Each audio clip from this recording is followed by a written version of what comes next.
الحمد لله رب العالمين وأشهد أن لا إله إلا الله وحده لا شريك له ولي الصالحين وأشهد أن محمدا عبده ورسوله الأمين صلوات ربي وسلامه عليه وعلى آله وصحبه ومن تبعهم بإحسان إلى يوم الدين أما بعد. We praise Allah abundantly the way He deserves to be praised, and we bear witness that there is no deity worthy of worship except Allah. He has no partners, and we bear witness that Muhammad is His slave and His messenger.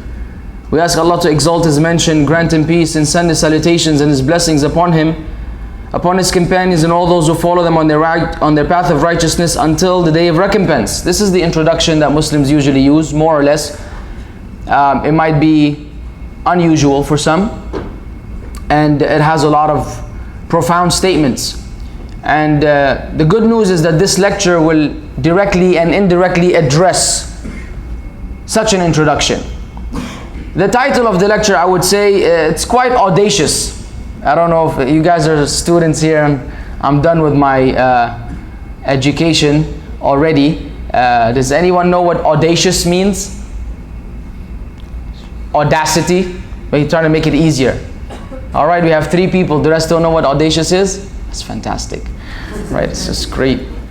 So it's like when something is so in your face and like rude, you know, like someone cuts you off while driving and then they scream at you, and it's like it's your fault and I'm innocent. So we say they have the audacity to yell at me when they're guilty. Okay, someone audacious. So sometimes the title can be audacious, you know, born believers. Okay, just the title could be audacious, let alone the concept. If I want to pitch the idea that everybody here was born as a believer, you're one of 2 people. Either you had good assumptions, you said maybe they're referring to themselves. Muslims are talking about themselves because they talk about themselves all the time. So we'll let this one slide. No problem. He's referring to himself. He was born a believer, so was everybody else among the Muslims. I'll hear what they have to say. Or you might be thinking, excuse me, how dare you speak on behalf of mankind and claim that all of us were born believers? And so you might come here with the intention to prove me wrong. Either way, I feel you, and I'm not mad. I'm not mad. I understand why such feelings and sentiments may exist, simply because the world we're living in now has changed a lot. So my intention is to present this to the best of my ability, to prove from a religious, logical, and sometimes scientific point of view that each human being was born with the natural tendency to believe in one God. It's not easy, but someone has to do it. In Islam we call it fitrah. Fitrah. For many, what comes to mind when you say fitrah is zakatul fitr on, in Ramadan.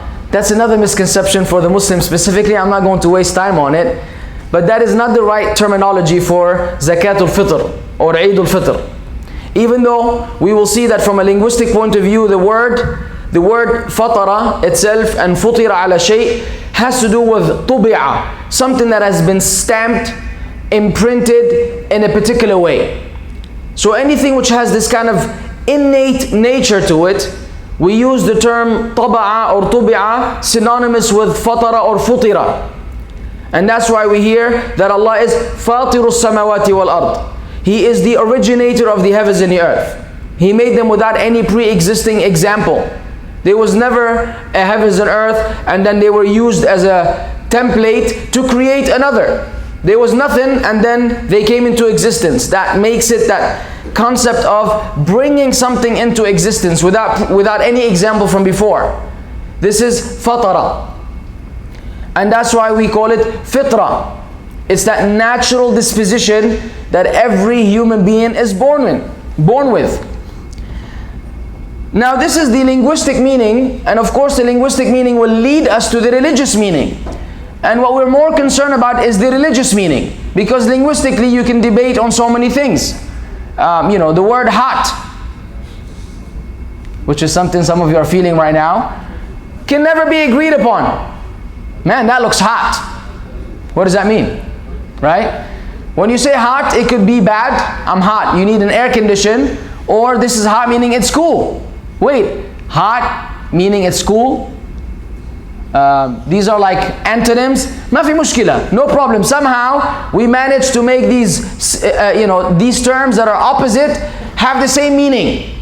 Why? Because words and vocabulary is a very broad discussion. So let's say you disagree with the term, no issue. Religiously, we have to refer to our revelation. Every person who represents any type of entity, ideology, university, school, religion, whatever, when they speak, they have to refer to their sources, what they consider to be the reference for them to share with the rest of the world. In our case, whenever Muslims have something to present, it is not about how I personally feel as an individual, or how a group of us feel, or how this university feels. It's about the revelation which we received. The good news is, if we were to leave it up to me and you, then we will have a disaster. Because every time you hear a different speaker, then you will get a new religion, according to his perception of the religion. And then we will never be unified upon anything. But in our case, we have revelation, we have text. Text which cannot be altered, it cannot be changed, it cannot be distorted, it cannot be played with. Attempts can be made unsuccessfully. Unsuccessfully. Evidence, 1400 years into the revelation of the Quran, not a single human being or a group of people or a country or an organization were able to produce anything like the Quran to confuse the people. Where the people say, wait a second, is this the Quran? Is this not? This has never happened, and it will never happen. It's done. The Quran, revealed from our Creator as we believe, is done. No one can add a single letter to it. It's over. And no other human being can say this with this audacity. Really, they can't. Because it's open for distortion. It's open for revision. It's open for consideration. We cannot do that to the revelation. So we use the revelation as that source. That is our focal point and our strength point. Because anyone who wants to disapprove can. But he or she will have to disapprove the authority and the authenticity of this revelation. And this is a lifetime mission that they will never accomplish. Even if they were to leave it as an inheritance for their children, they will never finish. Then their grandchildren, they will never finish. And the world will come to an end, and they would never finish. Generations after generations. So that's beautiful. And it gives us this confidence which we human beings need. Because self-confidence, we're all full of mistakes, full of imperfections, full of errors. That can only take you so long. And each one of us knows him or herself.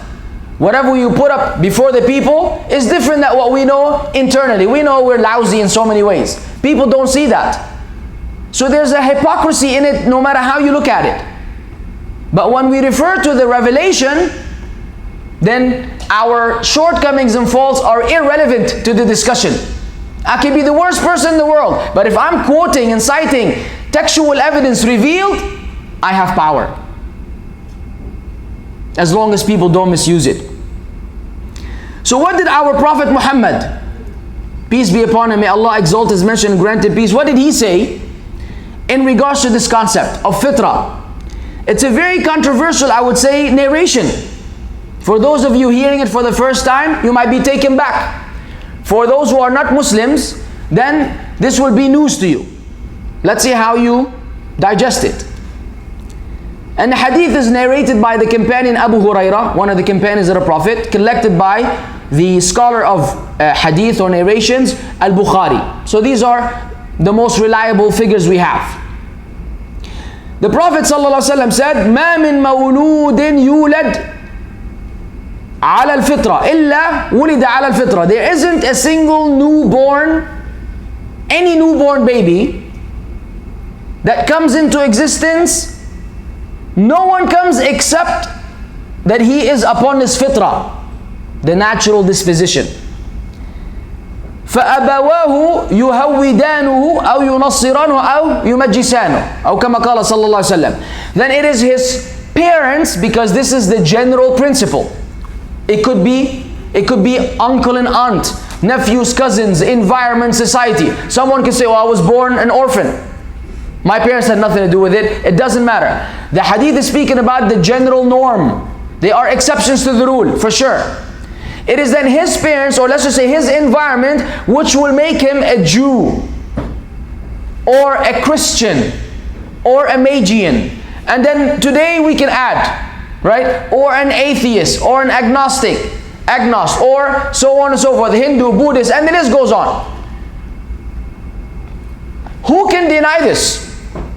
Who can deny that by default the children are upon the same religion of their parents until they choose otherwise? Can anyone deny that point? Isn't it that when a child is raised in a house where Christianity is practiced, he will or she will by default be Christian until some point in time when they decide, after some investigation, after some research, whatever the reasons may be, that they decide to say, you know what, that's beautiful, you guys are nice people, but I'm out. I don't believe in God. I want to become an atheist. And they depart. You don't speak to a child who's 4 years old and says, I don't believe in God, while his parents believe in God. It just doesn't happen. In fact, if you say this to any child, even if he has not or she has not received religious training, they will refute you. And we will see psychologically, according to scientists, why. Because from the way human beings are created, from a physiological point of view, it is proven that by default they believe in God. And that's what the hadith is saying. Children, by default, believe in God. So it's the environment which impose on this person some other choice. Then the Prophet gave us an example. He said, look at the animal, how it is born intact. Do you observe any among them that are maimed? By default, unless there's a deformality, physical deformality, human beings nobody is born with a piercing. Have you ever seen a girl born already 2 piercings? Oh, that's so nice, you saved us money, sweetie. With a ponytail and a tie? Nope, doesn't happen. Children are born, they might have an issue, physical deformality. Otherwise, they don't have some changes that we later impose, like a tattoo, for example. So like any animal, when you look at them, they're all born the same. Then in the animal world, people, the shepherd, he will slit the ear of the sheep or put some mark on its forehead to identify it, which is which. It's not like they have names. This is Robert, this is Patrick, this is Abdullah, this is a sheep. What are you talking about, man? Well, I like to give them names. So that's nice. That's for you. But for the rest of us, they all look the same. So unless you have a mark on it, then you distinguish between them. Otherwise, they're all born the same. So human beings change things, and then when they change them, they become changed, of course. But in their original state, they were not like that. So here we learn from this hadith, or from this narrative, that when each one of us was born, he was not born with any type of belief other than the natural belief that there's one God. Evidence, logical evidence. If you were to be born on an island, let's say you went with your parents to an island, and then, this is hypothetical, so don't get all sensitive and emotional, start crying. And your parents passed away, okay? On the island. And you were like, I don't know, 4 years old or something of the sort, 3, 4 years old, old enough for you to walk around and figure out things on your own. So you had to live on this island. You had to struggle, survive on this island on your own. They were vegetables and trees and what have you, obviously to make life easy for you. It's not like there was a fridge, you just open the fridge, oh, that's fantastic, there's some spaghetti. You know, it's not going to happen on an island. But you were able to pull through and survive. Do you think at some point in time you would look at a tree and say, this is God? This is my God. I'm going to worship this tree from now. Why? It's beautiful, it's green. It's been around since I was born. It must have been there before I was born. And it looks like after I die, it will stay there. So, conclusion, this is an eternal looking tree. That's my new God. Can anyone, do you think any human being, any infant, after they start growing and prospering and exploring life, do you think they will come to such a conclusion? Please. Or they say the sun is my God. Or then at night they say, you know what, the moon looks a little nicer and it doesn't burn, it's a little more romantic, even though you're by yourself on the island. So much for romance. But still, you know, with hopes and expectations that one day you'll get married. Yeah. Not to a monkey. Unless you believe we came from monkeys, in which case it'll be normal. Hey, that could have been my grandfather's cousin. Nice to meet you. Yeah, right. Whatever. So anyways, how will you come to a conclusion that any of these items are a God? You have no radio, no television, no newspapers, no magazines, no scriptures, no revelation, nobody to talk to. It is impossible that you would come up with any such conclusion. What seems to be the most probable scenario, that you would believe in the existence of a power. You are forced to believe in the existence of a power because everything around you proves it. You will have to explore and contemplate all mankind on your environment and yourself. The hand. You know what a wild object this is? You know how many things we do with our hands? You see, everything you're using right now in this hall is because of the hands of the son of Adam.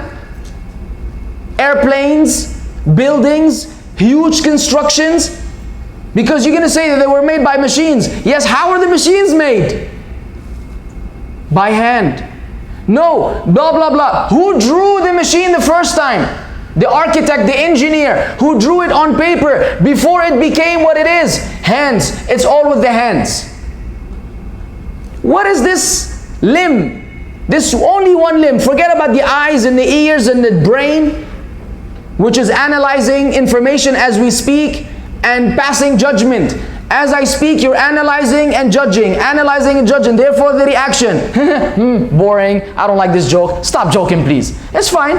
You're entitled to this opinion. I'm going to joke throughout. But you're analyzing my speech as we speak right now. And English might not be your mother tongue. So your brain is already understanding a foreign language. I mean, this is so complicated. How are you going to tell me we came from nothing? By some chance, by some explosion, by some whatever you want to call it? Come on, please.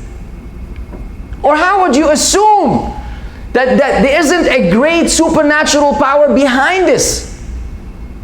Would you not observe on the island the alternation of the night and the day? Every day, the sun rises from one place, it sets in another. The movement of the clouds, the rain, the ocean, the sea. If you were just to go swimming and then see what's under the sea,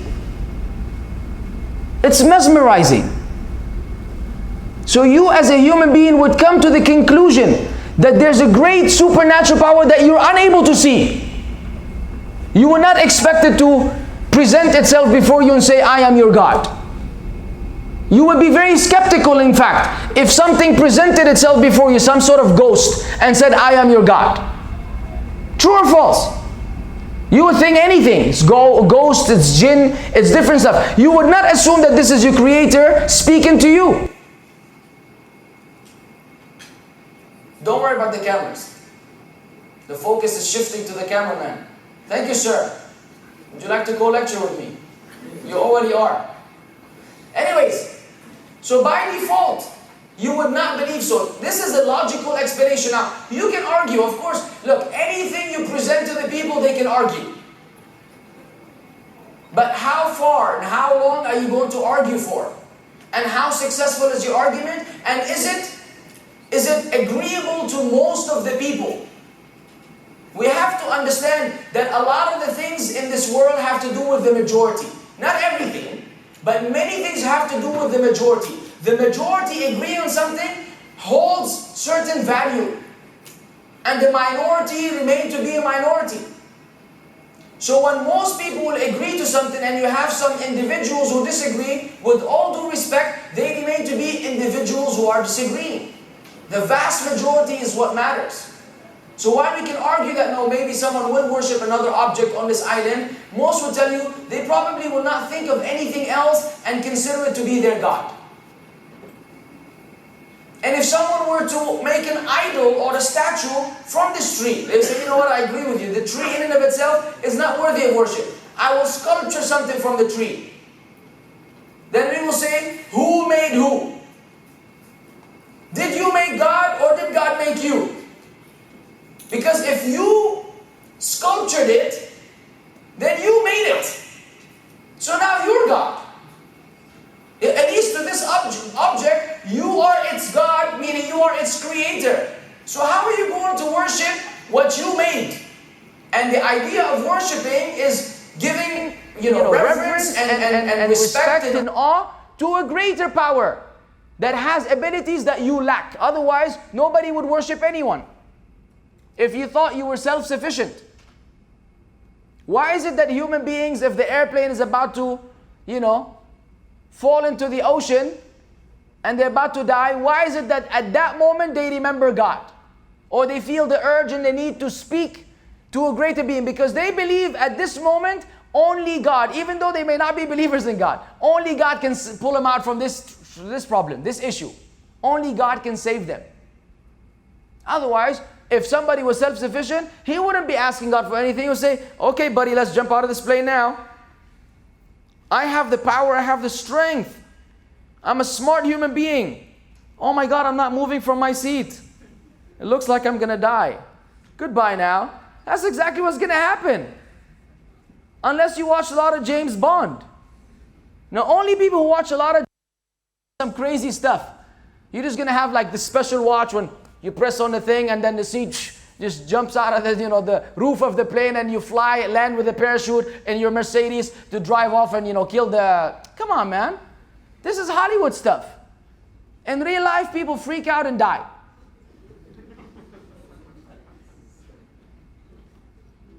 And these movies are so silly. If you think about them, the dude gets shot like 1,000,000 times in the movie. People are shooting at him the whole time. And like the bullets just don't hit him. You know what I mean? It's like he gets 10 bullets at the same time, all of them like somehow, and then he shoots once and 4 people fall. And then if they really wanted to kill him, they could have put a bomb and killed him a long time ago. And we as Muslims are against bombs. It's a good time for a disclaimer, just in case you misunderstood. But no, I mean the movie is meant to be suspense, How did we get to the Hollywood stuff? So yeah, what I was saying is, the human being, no matter how confident you are in yourself, at the end of the day, you are dependent. You are dependent on a greater power. And this is really the crux of this lecture. Because we can philosophize for hours and talk, but the bottom line is, what you know deep in your heart is that you are dependent on the greater power. You have no control of your breath. You have no control of your heartbeat. You have no control of digesting food after you chew it and swallow it. You have no control that you'll be able to go to the bathroom at the end and relieve yourself. Can you imagine if you ate and you couldn't go to the bathroom? Can you control that? You are the president of the country, you're the king, you are everything, you own half of the world. Eat and not go to the bathroom, don't have the ability to go to the bathroom, what you going to do? Nothing. You will die. This is the son of Adam. But Allah told us how we are. أَوَلَمْ يَرَ الْإِنسَانُ أَنَّا خَلَقْنَاهُ مِنْ نُطْفَةٍ فَإِذَا هُوَ خَصِيبٌ مُبِينٌ. Does the son of Adam not see that we created him from a sperm drop? It's a beautiful analogy. It's a fact. You were a sperm drop, sir. And me too, by the way. I'm not trying to put you down or anything. But that's what you got to think about. That's pretty nasty. That's nasty. And now you're a full functioning human being with eyes and hearing and so on and so forth. And now you want to argue with your Creator. Who brought you from this drop? Really? The audacity. You see that word is beneficial, huh? You can use it in your next essay. Put my name as a reference. We learned it in the lecture, Islamic Society lectures. It's great, my English is improving. So the truth of the matter is, we have to internally stop fooling ourselves. We have to be transparent with ourselves. We know our shortcomings and our deficiencies. Once we acknowledge them, we have to appreciate the one who is in full control. And this is why Islam is considered to be the religion of fitrah. Islam is considered to be the religion of fitrah, meaning the natural religion. Why is it natural? Can you look at the problems of the world today? No, they can look at the camera.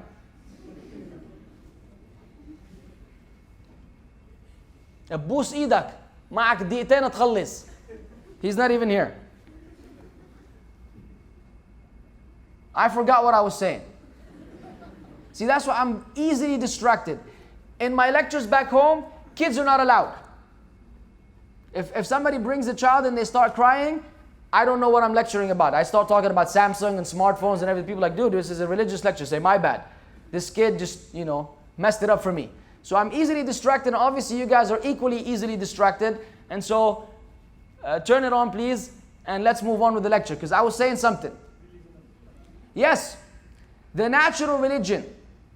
Look at the problems of the world.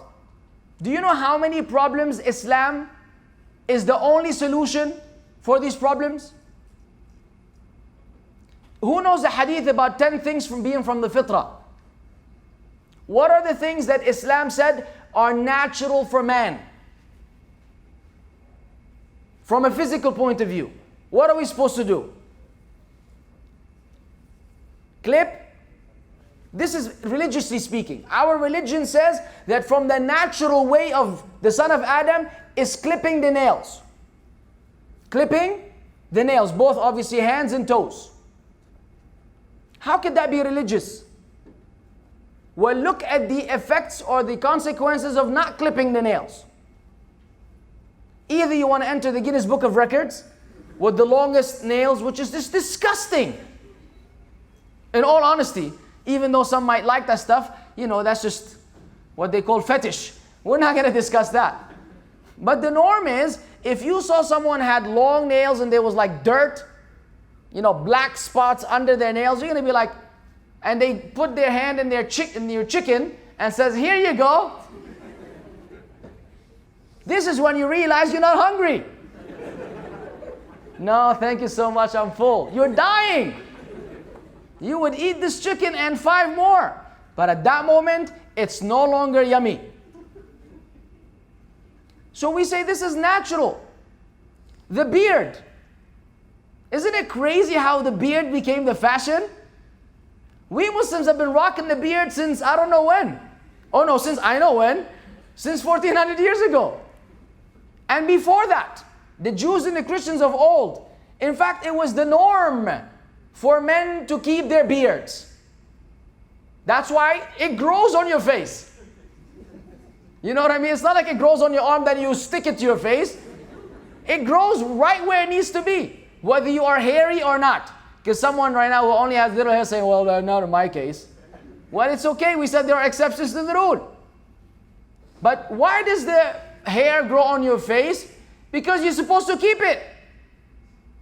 Oh, and it doesn't grow on women's face. Exceptions exist as well. Because it's just not, it's feminine. You don't want a wife with a beard. Do you? You're tripping if you want a wife with a beard. So now it became the fashion, actors, basketball players, everybody's rocking a beard, and now it became okay. Alhamdulillah, it made life easy for us Muslims. Because now we don't look so alienated. When you go to the airport, it's like, okay, there's other looking terrorists, not just me. According to them, of course, you're thinking in the mind of the, surveillance cameras and the people's security. When you're not a terrorist. But nowadays, a Muslim is automatically a terrorist if he has a religious appearance. So now when I look at others and say, okay, it could be me or you, man, nobody knows. But they ruined it with this hairstyle. They don't keep their full hair. They cut half of it, do that little thing. So now they know that, okay, this is not a Muslim, he's just trying to look cool. But now the beard became the fashion, even though some of you are still not rocking a beard.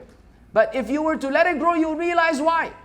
It's a natural thing. It's a natural way of men. And it saves you a lot of headache. How much money have you spent on razors and Gillette and shaving foam, and how many times you've cut yourself, and how many classes you've missed, or you were late to because you didn't shave on time, or you felt awkward because you're not feeling fresh, or it's that 1 millimeter, hair growth, what do they call it, shade? What was it, George Michael back in the day? Yeah, well, you don't know about that because you're still young. So, you've wasted a lot of time and money. If you just let your beard grow, you'll be having a blast. And the same goes for armpit hair. You're supposed to grow your armpit hair, right? No, in our religion, you're supposed to remove it. Someone will say, why would you remove your armpit hair? Because it's fresh. And you stink less. You become stinkless. In fact. And observe, try removing your armpit hair. This is an Islamic instruction to males and females. And we can go on about so many other things which Islam called fitrah, part of the fitrah, the natural disposition, which now the medicine and the medical field prove to be the healthiest and the safest for people. And going against them is a reason for bacteria and different types of diseases to spread. So when you wash your hands with soap and your nails are clean and you wash them as well, you can pretty much guarantee that you have now removed bacteria from your hands. If you have long nails, then the bacteria will still be under your nails. And nobody washes every single nail when they wash their hands. They just wash their hands and the stuff remains right down there. So Islam deals with this idea from a physical point of view, and more importantly from a spiritual point of view. But here comes the problem. The alienation and the diversion from the natural disposition. Why is it that people divert from the norm and do other things? And they might do them for so long and so frequently that they become, the abnormal becomes normal and the normal becomes abnormal. And we've experienced this many times in this lifetime of ours. Right now, if you are sitting somewhere and your smartphone is not in your hand and you're using it, are you normal or abnormal? You're abnormal. What's wrong, man? You can't afford a phone? Huh? What's the matter? You're sad? You're depressed? The norm is now everybody's on their phone. Driving, they're on their phone. In the airport, they're on their phone. Having dinner together on their phone. Right? They take a picture of the same thing and they send it on WhatsApp. But we're sitting on the same table, ya Sheikh. Yeah, but just so we can have evidence. In case you forgot that we had dinner together, here you go. Put a star on this message. So now the norm is that people use their smartphone. And it's pretty unusual for someone to say, no, I only like to use old phones. They call the feature phone. The flashlight one. That only makes phone calls, and when you send a text message, you take half an hour. Yeah, remember those? Press the button 8 times to get to the comma, and then you miss it. Then you have to do it again. Oh my God. I can't believe we had to do this for so long. Now that I think about it, I get frustrated. It's like, why didn't they invent the smartphone earlier? Wasted so much time. So people have changed the norm. Normal is abnormal and vice versa. And now, if you are a believer in God, you're pretty abnormal. Oh, what a religious guy. He must be a fail. His life must be a failure. Maybe he couldn't get a girlfriend. Maybe he didn't make it to the basketball team. Maybe he dropped out of school. Maybe. That's why he believes in God.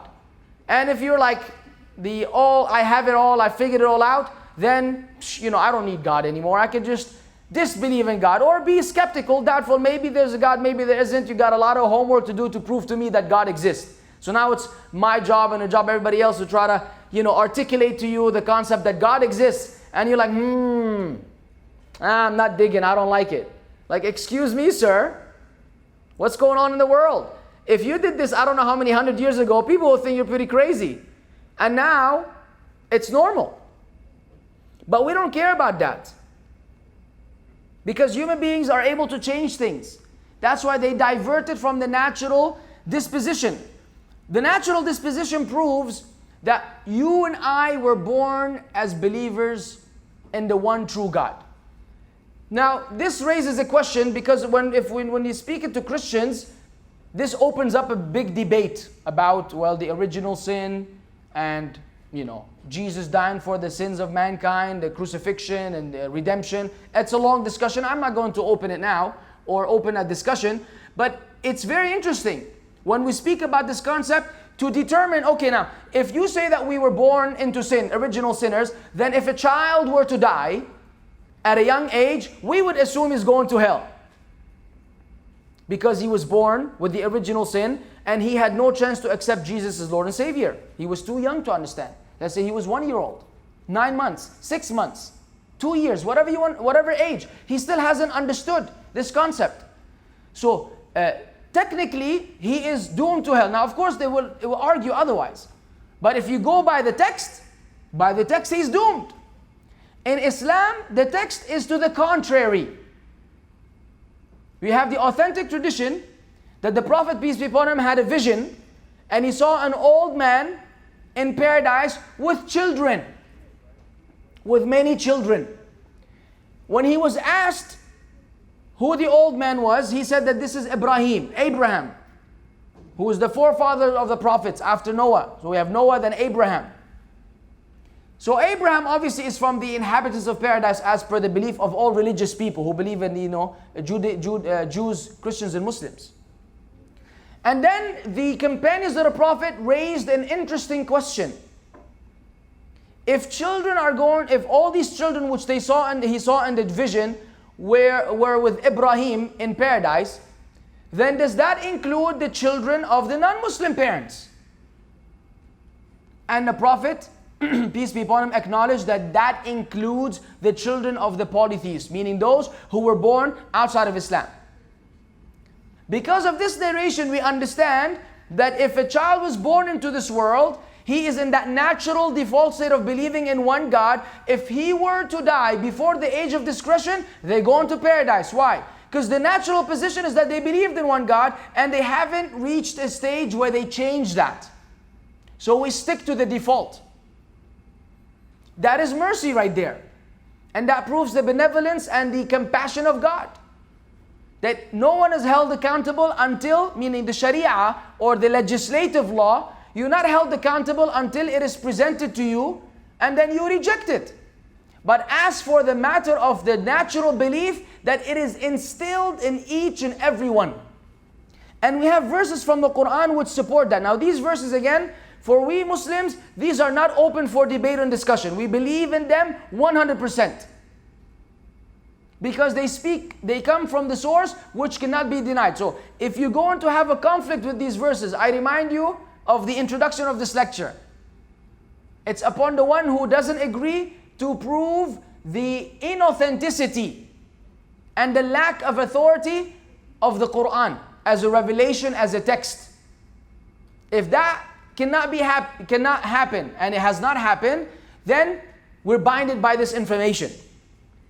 So we have here an incident that happened that you and I don't recall, and we don't have to recall. Allah says in the Quran, in Surah Al-A'raf, ayah 173, and mention when your Lord took the children of Adam from their loins, their descendants, and made them testify of themselves, saying to them, am I not your Lord? They said, yes, we have testified. So an event took place where we were brought out of the back of our father Adam, all of mankind. And we were made to testify before our Creator that we accept and acknowledge Him as the Lord and Master of the world. And each and every one of us testified. You're saying, I don't remember. Say, this is not an incident that you're expected to remember. This didn't happen after you were born or at a young age. This happened before you came into this world and into existence. Before your father met your mother. Way before everything. This is way before. But this is the explanation of that natural disposition. Why? Unless you should say on the day of resurrection, indeed we were unaware of this. Because that's the excuse of mankind. Oh, I didn't know there was a God. Oh, I didn't know there was a religion I had to follow. I didn't know I had to worship. Who said that? According to who? Or lest you say it was only this is for those who deny. There's another group of people who worship whatever their forefathers were worshiping. Or lest you say it was only our fathers who associated partners with Allah before. And we were but descendants after them. I mean, we find our fathers doing something, we follow their footsteps. Then would you destroy us for what the falsifiers have done? Then Allah said, and thus do we explain in detail the verses that perhaps they will return. That's the wisdom behind mentioning the story. The explanation is for each one of us to face himself or herself sincerely, without beating around the bush and playing around. You know, way deep in there, that there's a creator. And it's very difficult to dismiss this idea. It's very hard to try to prove from so many different scientific sources that there isn't a God. Based on some equations and numbers and all types of stuff, which are all odds. You're going against the odds. It's very difficult to do so. It's an unusual decision. Deep down, you know. Now you can hide that. You can cover it up in a very successful way. And you can reach a point where you fool yourself into believing otherwise. But that is not the norm. And that is not how you were created. This is something that human beings reach usually after some sad event in life. Two things lead to atheism. Either an event that happens that is very saddening, very depressing, and the person cannot cope with it, then they just say, how can there be a God if life is so miserable, or if things are so bad, and they just dismiss the idea of God to make themselves feel better. It's usually a trauma that happened to that person. Or they just want to have fun so bad, and they don't want to feel guilty so bad, that the only way they can reach that point is by saying, you know what, there's no accountability. If they knew there was accountability, they cannot have as much fun. What prevents a person from committing a crime? Knowing that there's a punishment. And for those who say that there's no moral compass for these things, really? Can you imagine, can any one of you say if he had his mother, his own mother, who raised him, and he has a knife to her neck, what do you need to know that this is wrong? How do you know that this is wrong? Why does everybody judge you as a criminal who killed his mother? Even if you went to court and you had the best lawyer and he proved your innocence, the rest of the people will judge you as a criminal who killed his own mother. There's absolutely no everybody, believers in God, disbelievers in God, good people, bad, even the worst criminal in prison will say, man, that's pretty bad. I mean, okay, you kill a stranger for some money, bad. You kill your own mother, you're just crazy. Because how do you make that judgment? According to what? Who instilled this in you? That you figured out on your own? Where does that come from? Did you learn it from society? No. These are things which are in the fitrah of the son of Adam. We were born with these things. And these are the same things that make us distinguish between good and bad. Between truth and falsehood. Between what is right and what is wrong. Now here, let us look at some of the scientific references for those who are interested in science. But I say this with a disclaimer. And my disclaimer is, science is cool and everything, but I have issues with science. Because science is inconsistent and unreliable. It has proven itself over the years to constantly change. So while I appreciate a lot of scientific studies, we know that down the line, another scientific research may be made to prove the opposite. Coffee. Who drinks coffee? Hey, where's my coffee, by the way? Oh yeah, I drank my coffee, but we're supposed to have two. Who drinks? Is coffee good or bad? You're an addict, man. Without caffeine, you can't function, you can't study, you can't wake up in the morning. You must have your cup of coffee, otherwise you go crazy. You're an addict. So am I. So they tell you, a group of doctors say, coffee drinkers are like people that smoke pot and like cigarette smokers, and they put you in the same category of addicts, people that are substance abusers. They can't function without the existence of this caffeine. And for the longest time, we were made to believe that if you drank coffee, you enjoyed it obviously, but you were still dependent, or you're made to feel guilty that you can't function without coffee. Then of course, other studies were made by other doctors to prove that coffee is good for you. And coffee prevents heart attack. And coffee does this, and coffee does that. You read this research or this article, you're like, wow, give me a cup of coffee now. Sheesh, I'm going to drink 5 while reading this article. So now what is it? Is coffee good or coffee bad? Well, I don't know. You don't know. It depends on which article you read last. Because every time I read the other one, I'm like, yeah, I think these guys are right. You know what? Forget about this guy who's trying to tell me coffee is good. I'm still dependent on coffee. I need to be independent. And I cannot reach a conclusion. I don't know if you can, because every time they make a study, it's persuasive enough to say, yeah, this is the one. That's science. And that's just horrible. Because I'm just confused. And this is just a very mundane, trivial issue of coffee. Let alone bigger matters. Go back in time whether the earth was flat or round. Ooh.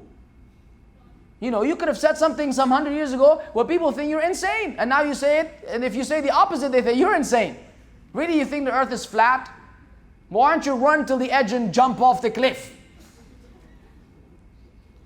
No, you're just going to go around, or you run around the earth. I mean, you know, these things are just silly right now. But that's science. So I'm mentioning this, but with, I'm not very excited about it. Simply because you can argue to the contrary. But what I'm trying to prove to you is, in this citation, that even scientifically, we have scientists who are persistent and convinced that you were born with the natural disposition of believing in a religion and in a God. And that it is abnormal to go against that. I'm sure there are scientists who oppose that. But it's good to know that there are two sides of the coin. So, the Islamic concept of fitrah then is supported by physiological, sociological, and anthropological evidence. I know these words are so fancy. Just remember the jickle part at the end. Logical, jickle, whatever. Yeah. I'm just making it easy for you. So the psychological evidence. The academic, I'm sorry, I'm going to have to read this because I don't want to get too funny. The academic Oliveira Petrovich. Sounds like a nice name, yeah? Petrovich, it's like what? I don't know, anyways. He conducted some studies, I hope it's he, concerning the psychology of the human being and God's existence. Oh, she concludes that the belief in a non-anthropomorphic God, again, anthropomorphism is the concept of the materialization of God in a human form. So any religious person who believes that God is some physical being, be it a statue, idol, Brahma, anything of the sort, Jesus, Mary, any type of human resemblance or even animal resemblance of a God, or God being equal to man or animal, is anthropomorphism, which Islam rejects tooth and nail. Because God is not man, and man is not God, and there's nothing like unto the Creator. Nobody's like Him in any way, shape, or form. But anyways, even that, non-anthropomorphic, meaning that human beings believe in a God that doesn't look like the idol in the church or in the temple or whatever people have invented into a God. It doesn't look like that. It's not anthropomorphic. Is the natural state of a human being. Atheism is a learned psychology. Theism, which is the opposite of atheism, is our natural state. That's according to the doctor. She further said in her quotation, the possibility that some religious beliefs are universal seems to have a stronger empirical foundation that could be inferred from religious texts. We see a lot of religious texts from Judaism, Christianity, Islam that revolve around the same idea. Some of the initial findings of research into early religious understandings are consistent with other areas of developmental research, which suggest that there are cognitive universals in a number of domains of human knowledge. So these things have become standards and accepted before. Nowadays, again, they have been all distorted and changed into the opposite. From a sociological evidence, we look at Professor Justin Barrett. Professor Barrett's research in his book, Born Believers. Yeah. Is this plagiarism? I got nothing to do with it, okay? The title was given to me, I'm just presenting. When if I put the lecture together, but the title's not mine. We're going to have to send him an email. The Science of Children's Religious Belief looked at the behavior and claims of children.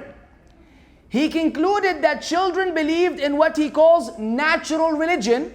This is what I was telling you earlier.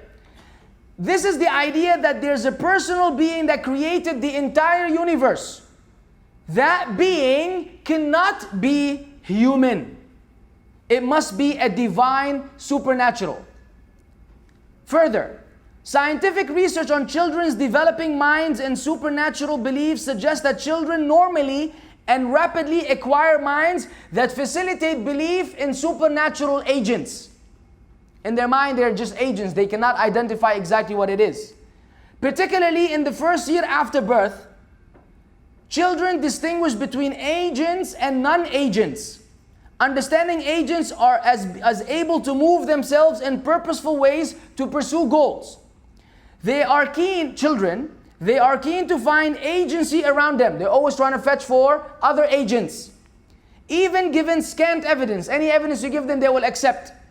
No longer after their first birthday, babies appear to understand that agents, but not natural forces or ordinary objects, can create order out of disorder. This tendency to see function and purpose, plus an understanding that purpose and order come from minded beings, makes children likely to see natural phenomena as intentionally created. Who is the creator? Children know people are not good candidates. Children know his father cannot possibly be the creator. His mother, his neighbor, his uncle, they can identify that from a very young age. It must have been a God. Children are born believers of what he's saying, I call natural religion. So this natural religion is what we call fitrah, which is Islam. So according to that scientific research, children, and you can experience this, don't believe me, don't believe Justin, Professor Justin.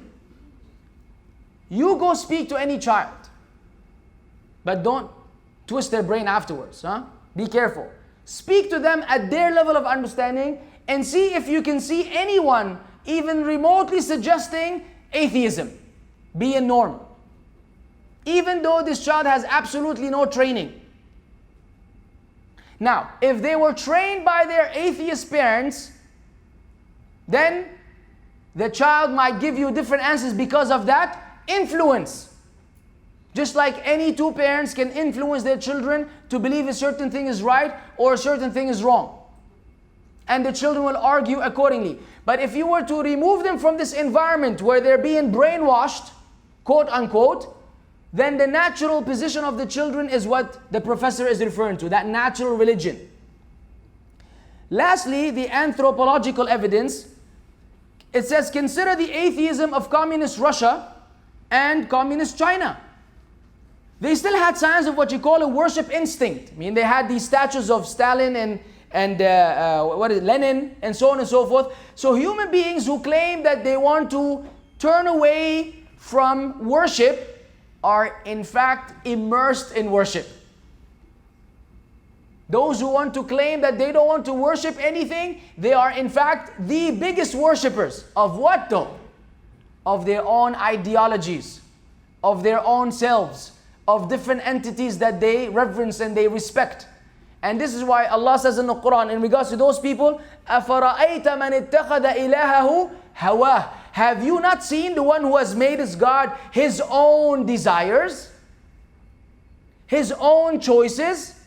The person will have so much confidence in their opinion, their alien opinion, until they raise it above everything else and it becomes their object of worship.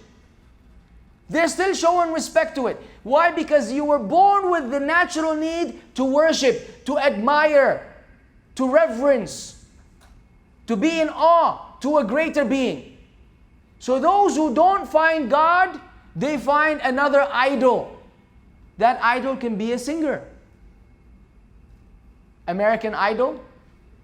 Do you think these names are coincidental? No way. But that's exactly how it is. Human beings, you become fascinated with a person, famous person usually. And you put pictures of them on your wall and you have love for them and appreciation and respect and so on and so forth. And then you see in the world when they see them, they prostrate and bow. He made 12 three-pointers in the game. Prostrate and bow to him. And people, when a rapper is so good, they call him God. Right? Why do they still use the term God? These are people who don't believe in God. He's the God of rap. He's the God of this. He's the God of that. It's in you. It's in you. It's built in. You can't take it out. If you don't channel it and regulate it in the proper way, it will find its own idol. Each one of us, if we reject the oneness of God, the uniqueness of God, which is our next lecture, my next lecture, knowing who God is for real. And I will explain it then inshallah. But until then, if you reject what you're supposed to know, you will find alternatives. No doubt. But are these alternatives going to save you when you're put in your grave? Many people don't like to hear that. Say that's too depressing, too negative, too pessimistic. I'm trying to enjoy life. I got a career ahead of me. That's good news, buddy. But the bottom line is people die young. People die young, old, different ages, accidents, all types of stuff. I don't know if you... sometimes when I'm extremely bored, I watch crash compilations on YouTube. No, but you know what? I take lessons from it. I swear to God, I see crazy stuff. A car going... A family of 5, 6 people just driving to some, spot for vacation. And then out of the blue, an 18-wheeler truck, jumps from the other side of the freeway and crashes right into them and smashes them instantly. Do you think they planned this out? Or they knew before they left this was going to be my last day on earth, I better be nice to people, this and that? No way. So when you see these crashes, you're living, you're normal, you're on your bike, on your motorcycle, in your car, and it's a split second.